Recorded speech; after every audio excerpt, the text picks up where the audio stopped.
இப்படி அழுத்தி பிரஷ் பண்ணா அழுக்கு போயிடுமா? பல்லு கிளீன் ஆயிடும்ல? அப்படிதானே எல்லாரும் சொல்றாங்க. ஆனா அது ஒரு சுத்த பொய்ங்க. This is 20 days 20 dental mythbuster series day 8 for World Oral Health Day 2025. டீத்ல பாக்டீரியா அண்ட் பிளாக் டெபாசிட் ஆகும்.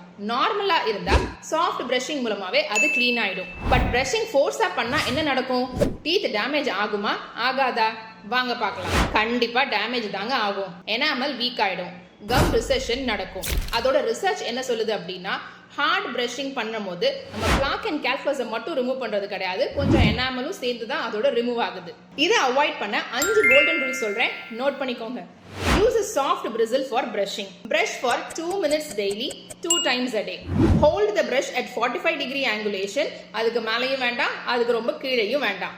அதோட சீப்ல இருந்து அழுக்கு எடுக்கும் போது எப்படி கிளீன் பண்ணுவீங்களோ அந்த மாதிரி பண்ணீங்கனாலே உங்களோட டீத் நல்லாவே கிளீன் ஆயிடும். Brush gently in circular motions. Flaws and rinse பண்ண மறந்துடாதீங்க. அவ்வளவுதாங்க. இந்த 5 ரூல்ஸை ஃபாலோ பண்ணா கண்டிப்பா உங்க டீத் கிளீனா தான் இருக்கும். ரொம்ப கஷ்டப்படணும்லாம் இல்லைங்க. வர மார்ச் 20 வேர்ல்ட் ஓரல் ஹெல்த் டே.